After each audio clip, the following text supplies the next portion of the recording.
Hello everyone, my name is Shaohua Ren and my student number is 4831470.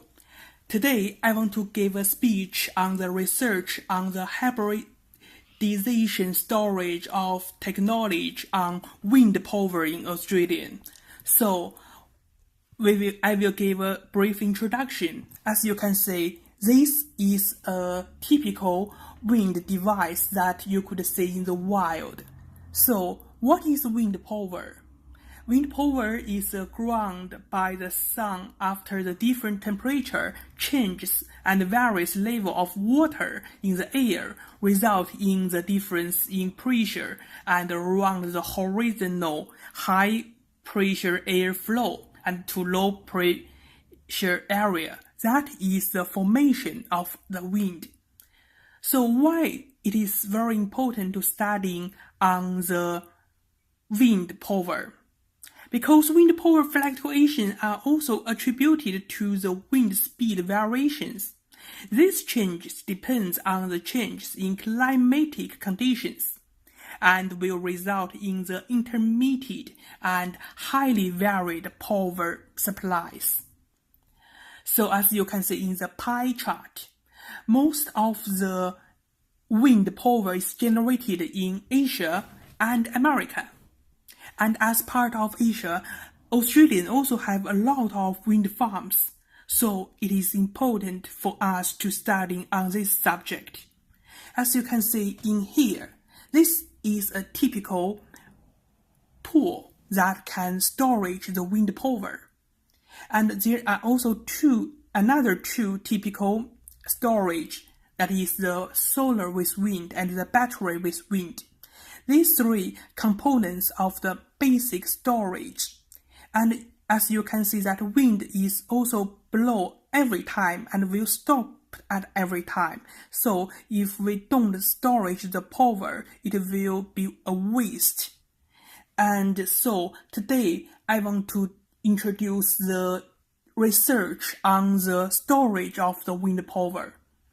And this article will give you some up-to-date review of the state storage technology opinions for wind power and evaluate the feasibility of adopting the hybridization of storage technology to offset the impact of wind fluctuation in Australia, as you can see here.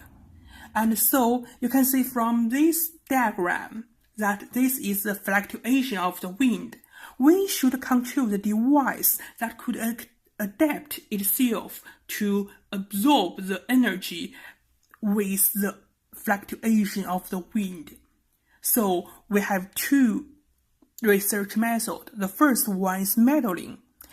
Modeling, that is build a model that can be varied with the fluctuation of the wind so that it could be with the help of the computer and programs. This is very easy way, but there still got some limitations because of the research of the actual data is not be supplied in this kind of research method.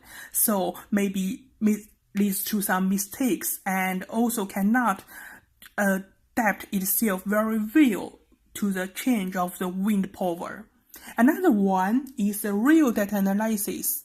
But the real data analysis is very expensive because you should record all the changes of the wind power. So you cannot just get a new project with old one. So this would cost a lot of labor cost or something else. As you can see from this one, this picture just shows the second one, the real data analysis.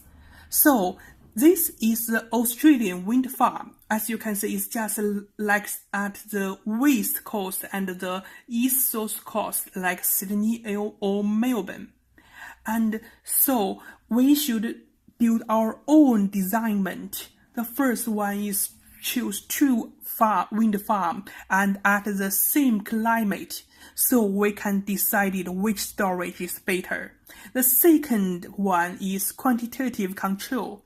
So we just choose the same wind farm but in different climate like raining or sunshine.